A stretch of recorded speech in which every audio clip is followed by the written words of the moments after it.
Welcome to the newest edition of 42 Stories Anthology Presents. We have one of our writers today. Hello, Jill. Uh, Hi, how are you? all right. How are you doing? Doing pretty well. Yeah. It's evening here in San Francisco. It's getting kind of dark early now. I know I can't really complain compared to northern climes where it gets dark at like 4 o'clock in the afternoon, but it is starting to get dark early here. It's still pretty warm though. I pretended it was summer today and went in the hot tub and ate ice cream. Oh, yeah. It's funny you mentioned the 4 p.m. thing because it does get dark here, and all the businesses in Japan like to close when it's dark.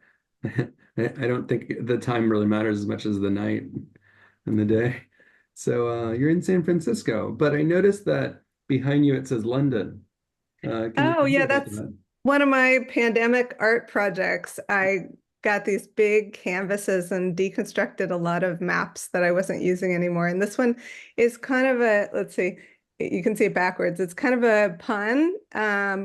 You and I have talked before about sarcasm and puns and that sort of thing. And this is, sarcasm in art we can also talk about sarcasm in writing, but it says London Underground. Obviously the subway or the metro in London is called the Underground. And it's also a map of the Roman ruins that are buried underneath the city of London. So it's kind of a pun about the underground subway and archaeology and things that are underground. And it's kind of a mishmash collage of maps. Oh, that sounds like a fun place to see. That would be great. Where is this your writing space? Yeah, this is one of the spaces I write. I try to fill it with some creative spaces, a little bit of let's see, you can see a little bookshelf action over there. There's some rainbow uh Nice. shelved books and some old magazines and some artwork involving typewriters. A Okay. lot of writers, even though I don't actually write on a typewriter, a lot of writers have a little bit of a typewriter nostalgia. And so I have some art with typewriters in it. Hmm. Yeah, that's a great way to do to remember the typewriter, put it in your art. Hmm. Well, I'm gonna ask this twice, I guess, so it'll seem redundant. So at the beginning and the end, where can people find you on social media? And So I have a website. It's pretty basic. It's like I asked the nice woman who made the website, who was actually one of my publishers, to just create a www.jillbronfman.com and list uh, things that I had published at the time. It could use some updating, and it's a couple years old, and just have links to things that I had written, just so I had it, kind of also for my own reference. I think a lot of writers use a website as just a way to organize like a resume or a list of publications, everything that you have published. And it really reflects my kind of anti-genre prejudice where I'm like, I like to write everything. You can't stop me. I'm gonna write poetry and, prose and every kind of variation thereof. hmm. Yeah, it's so strange when I get that question, what genre do you write? Because when you're a writer, you're supposed to be able to get into any genre, really. When you learn the craft and you craft it up, you should be able to go into all of them and be kind of flexible. And so I like that style that you're talking about. And I guess I'm a little anti-genre too. I didn't know. Uh-huh. Uh, so, Yeah, it's like I'm in an MFA program right now. I'm finishing up an MFA at Pacific University in Oregon in the United States. I chose it because it's a low residency program, which works well for people with kids or working full time. You can't just move across the country or across the world and go live in a dorm. So the low residency program is pretty typical, where you go twice a year for 10 days and you just kind of cram a lot of classes into those 10-day residencies. And the rest of the time you're working with a faculty advisor and you send writing back and commentary back and forth. So I'm almost done. I have my last residency next month in January, and then I will have an MFA in fiction. Oh, I like your bag. It's very goth. Oh. Um, so yeah, so I'll have an MFA in fiction, but I chose to do an MFA in fiction precisely because um, I wanted to write a novel. It was something that I had not done yet. So if you look at that webpage, the jillbronfman.com one, you'll see lots of poetry and flash fiction and essays and a lot of short stuff. But Mhm. I had never written a novel, and I was really excited to get that done. And so now I have. Now I have a novel. Yeah. And you have variety there too. Oh, about the mug, I got it in Amsterdam when I was on a trip, and it was at their what is a museum? Some kind of museum where you walk in and they give you a tour and they act like it's haunted and there's actors and Yeah. it's a lot of fun. And it was a great memory. And I wanted to remember something, and I go, I'll get that mug. Nothing to it really. But I want to know more about you though. So. Why don't you tell the listeners and viewers about your writing, kind of a bio? Sure.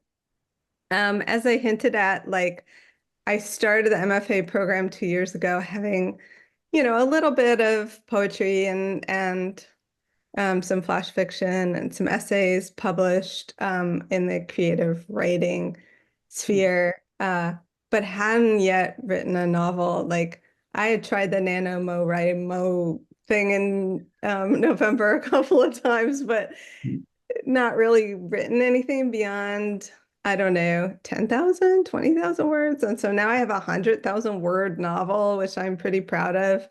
Um, it's already won an award, which I can't Awesome.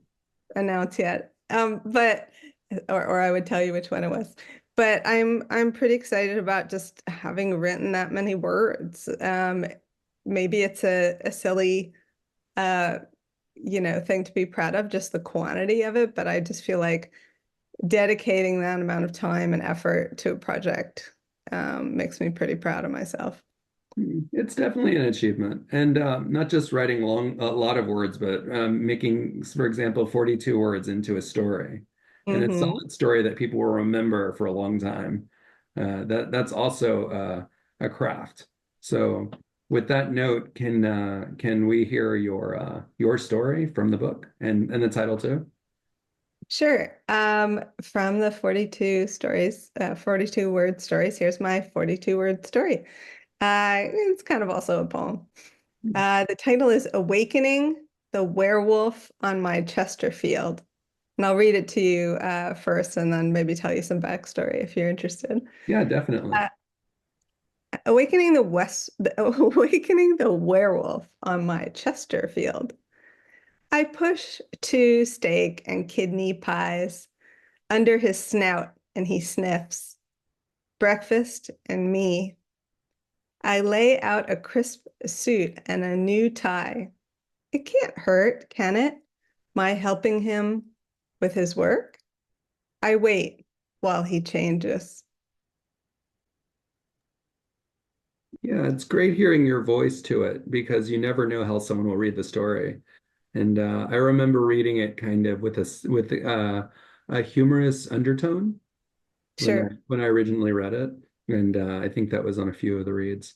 But and it kind of stays there. I think that's with your narrative voice though, as you're in your writing. And yeah, I noticed that about your writing as I look you up. But what's the backstory for this? I'm really curious now. Well, it actually ties in pretty well to we were just talking about London a minute ago, based on my collage that I put up on the wall. Coincidentally, I love London. I had been there a few times, had studied at Oxford, but the poem was generated a few years ago. As you know, you've been working on this project for a number of years, so this poem is a few years old. I brought my family with me to a trip to London where I was speaking at a conference, and it captures my feelings about having a teenage son. And he's the werewolf, right? It's It's not a particularly unusual metaphor to talk about puberty being like changing into a werewolf and getting hairy and cranky and, monstrous. And so he was the werewolf on the Chesterfield in the London apartment. And I literally fed him two steak and kidney pies, as the story suggests, and tried to get him out of the house because teenagers are notorious, for sleeping late, kind of like vampires and werewolves. Um, yeah, so that's where the story came from. Yeah, and originally when I read your story, I thought maybe you were from there. And not just because Mhm. of where it is, but because of how you tell the story. It seems like you really have been there. So now that you've said you've been there a few times, I totally get it. And in fact, when I didn't read the San Francisco thing before the interview because I assumed you were from London Oh, yeah. from your writing. And You and don't then want when me I to heard your do, voice, I go, nope. no, you do not want me to do fake Yeah. accents. That is not one of my talents. Well, it's just I've been to London and I knew the scenery and the way you describe it, even in 42 words, you really you get it. And I think someone who reads it will know that you're not just writing random words, you actually do research. And yeah, I do a lot of research. Some of it's the fun kind, like going places and reading novels about places. Um, my novel was generated kind of in that milieu because I, thought, what can I write about for so long? I mean, I like to write things and spend like 5 minutes proofreading them and then submit them for publication. I do not like to spend years on things the way some people say they even spend years on even like a short piece, like a poem or a flash fiction. I don't have that kind of patience. So I thought, what could I spend a lot of time on? And so my novel kind of goes to several places in the world that I really felt passionately about. And there is a whole, as you predicted, there is a whole section of my novel set in the Kensington neighborhood in London.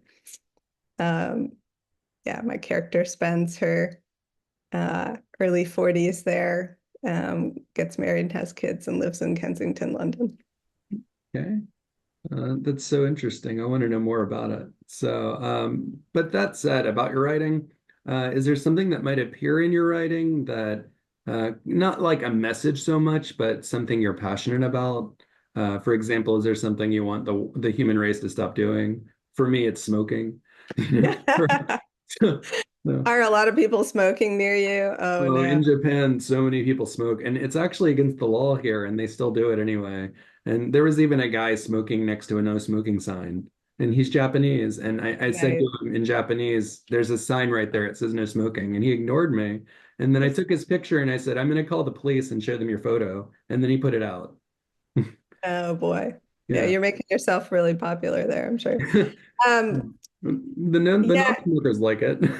yeah, no, smoking is really, I see it as an aggressive act as well. Yeah, well, what it is it's poisoning the world and also people and children, especially children and older people. It's and a friend of mine died of leukemia last year, and Wow. kind of what made me passionate against it was that. Yeah, I But how can about see you? that. There are issues that I work into my writing that I care about, kind of social justice issues.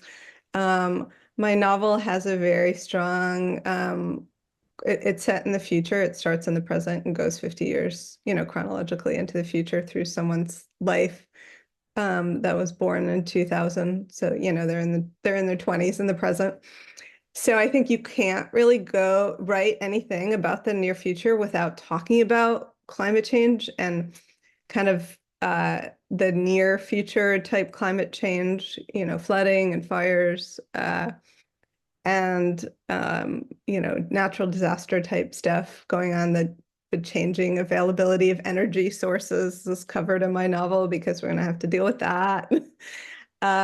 And reproductive justice and gender equity issues come up in my novel because I have people in my family and students that I work with as a university professor that I think that we can't write a novel. It would be weird to write a novel with many, many young people in it and not address issues of gender and sexual diversity. It would just be weird. And I'm glad that you also talk about equity in there because a lot of people just think, oh, equality this and equality that, and gender also they go, oh, gender equality. And then when I tell students here about equity, they don't even know what it means because they've never heard it. Everyone's talking about equality, and more people need to talk about equity because it's what individual people need, right? Mhm. Instead of, oh, I wear glasses, so you get glasses too. That's equality, right? Everyone can pick a pair of glasses up off the table, but it's not the same thing. Yeah. Yeah, exactly. So it's great that you're doing that. I really appreciate it, and it makes me want to read your work. So aside from you, who's the best writer? I have written a fair amount of Margaret Atwood fan fiction, which the answer to the previous question might have given you some clues about. I've had what I call a fake book review about her work published. I heard her speak about this project that she was involved in, where I think she was the first writer asked to do this, where they're growing a farm full of trees in Scandinavia, and they're going to cut them down in 100 years and print a book. And so she's put a book in the vault to be printed in 100 years, which is just kind of a cool futuristic project. So I wrote a fake book review based on what I think that book would be, and that was published. And I consider her, we talked about research a few minutes ago, and I consider her comment that nothing in The Handmaid's Tale or uh, other instances of her work is completely fabricated, that she takes things from history and other country, things that have happened in the history of this country and other countries in the past and in the present, and kind of combines them into a fictional world building situation. Nothing is completely imaginary, which I think is cool. I'm actually so happy you mentioned Margaret Atwood because she was one of the judges I had. Well, I didn't actually ask. Someone else emailed her if she could be a Mhm. judge for the book, and she was one of the few who replied. Like a lot of authors didn't reply; they just ignored it. Or one case, it was someone didn't even read the email; they just replied that I don't give advice, and it didn't ask for advice; it was asking for judges.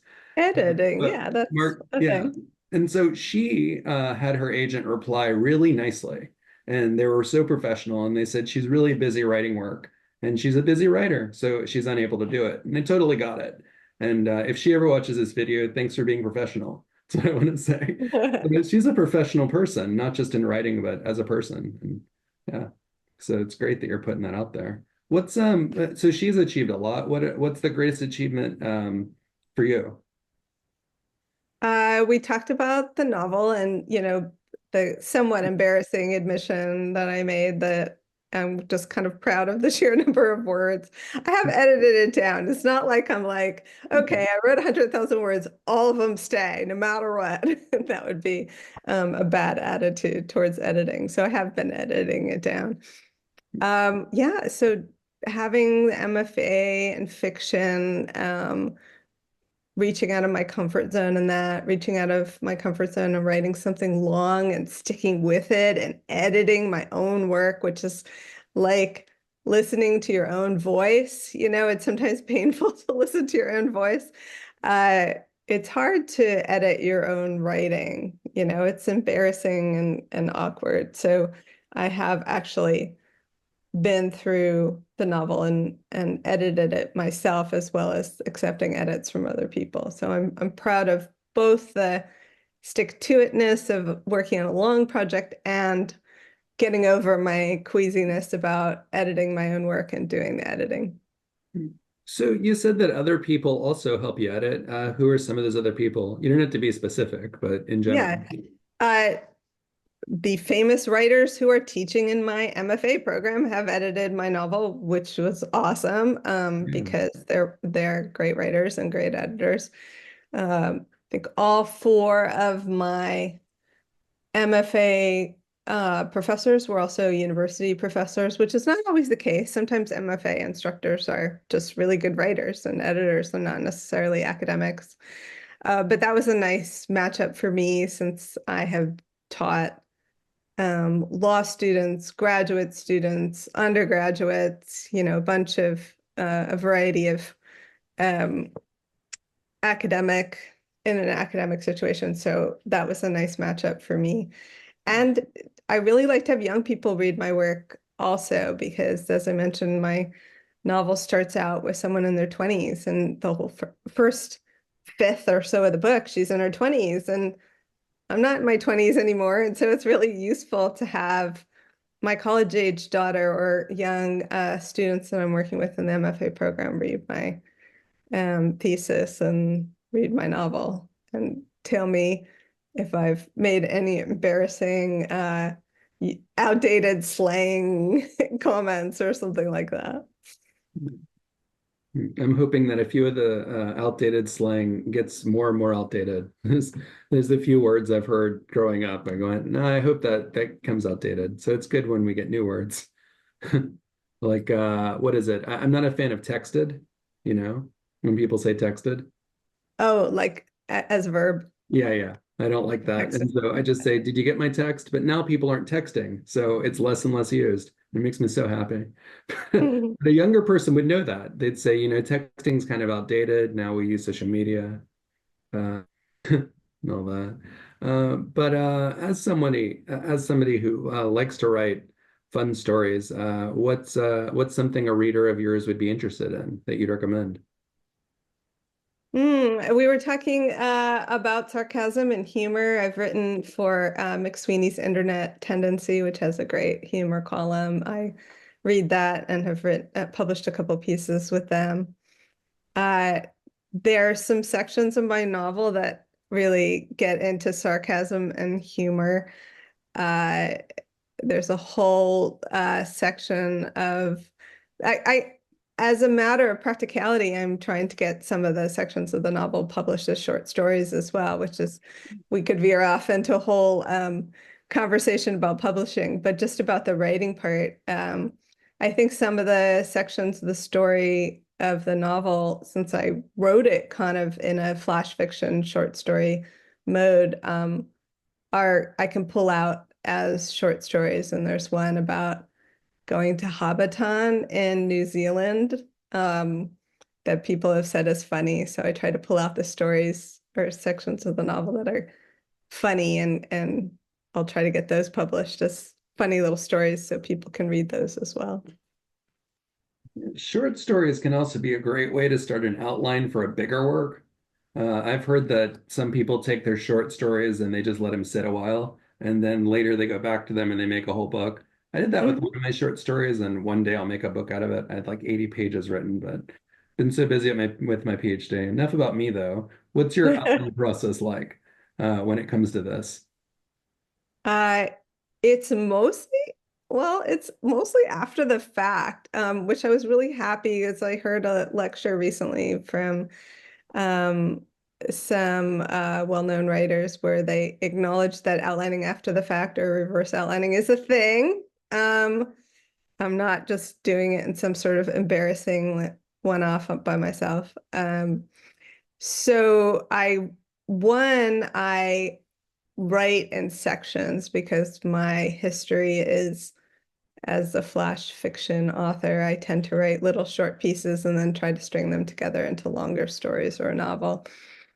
And I even do kind of a vestige of my experience as a lawyer and writing contracts. So you'll see my novel has outlines like Roman numeral 5, section 1.1. It looks kind of like a contract, but that's how I think, and that's how I organized, pieces into shorter sections. And as a reader, I appreciate that as well. That long um, stream of consciousness where there are no paragraphs and no white space.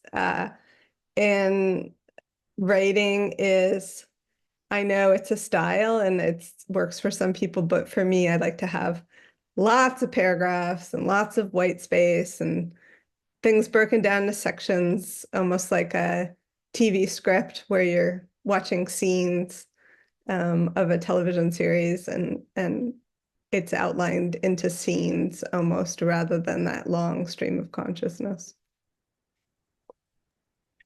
Oh, okay. Well, while you were describing that, it made me realize you have a lot going on in your life, like parenting, adult. You have adult children, I guess. You say it when they're adult, Yeah.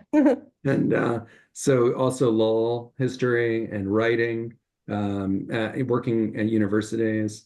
So how do you organize your writing with all this going on into life? Oh, yeah, I fought using Google Docs for a while. I wanted everything for copyright purposes to be mine, mine, mine.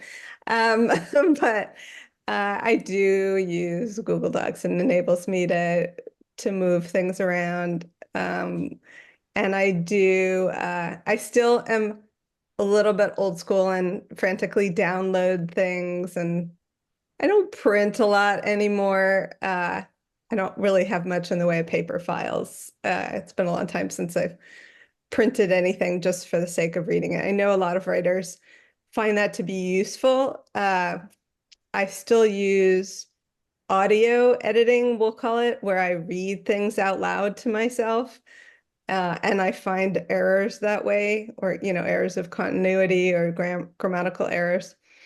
But as far as organizing it, I'm basically creating files and folders in Google Docs and keeping it organized that way. Oh, this is another embarrassing old school thing.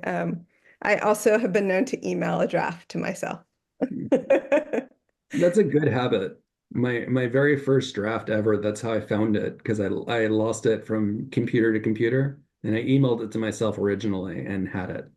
And So you're like, yay! yeah, it's a great habit and thank you for giving advice to that for that. I mean, my English is going away. So this morning I was reading a little Japanese and so I got a little word salad. What I was saying is it was great advice for people who are going to listen or watch to hear is definitely email to yourself. And please remind people also where they could find you again. Sure. I have a website. It's jillbronfman.com. I'm also really easy to find on social media because I think I might be the only person with my name. So hard to hide. So Jill Bronfman is your real name. I don't know. Yeah, it's not a pen name. I don't know if anybody would come up with a difficult to pronounce pen name. Oh, I mean, before we started, you mentioned that Jill was short. Is that right? Oh, Jill is short for Jaleesa. Yeah, which makes me even more unusual and embarrassingly easy to find. I'm surprised you didn't use Jaleesa as a writer name. It's so unique. And I do sometimes. All of my well, I shouldn't say that. Some of my academic writing and legal writing you'll see under Jaleesa, but yeah, I most of my creative writing is under Jill. okay. Well, thanks. Before I let you go, can I show you a few things? I have kind of a merch store, and also I wanted to show off the website and get your impression. It'll just take a minute. Sure. Okay. So as someone who's kind of you have a variety of likes, so I think you might think it's kind of neat. The merch store is helping me pay the editors and artists because most of the money for the book came out of me, and I still have people to pay. So I started a merch Oh, store, oh, and cool. there's this is the recent design. It's like I took the book cover and with Redbubble you can just take any design that's yours and then make a product out of it. Yeah, I've seen that. Yeah, so it's a pretty cool website. What I really like is I guess just basic things. I'm gonna have a new clock soon in a bag. But what do you think of these designs? Oh, I would definitely buy the mug. Oh, cool. Good to hear. I like the mugs. All right. And another thing I wanted to show you was the website. if you haven't seen it yet, it's good to go to the author's page because you'll see your name here under Werewolf. It's let's see, Werewolf. I could find it. Yeah, I Werewolf. love that there's a whole werewolf chapter. It's especially funny for me because I don't think of my that's a genre that I haven't really written in. I have not written a lot of fantasy or imaginary creatures, so it's fun that I'm in that chapter. Yeah, well, there you are. You're listed under there. And I Cool. wanted to make it more fancy. I'm working on it, but so far that's what I got up. And the uh, the website lists the physical copy. And yeah, I hope you check out the website later on. Yeah, I will. And thanks for your time. Thank you.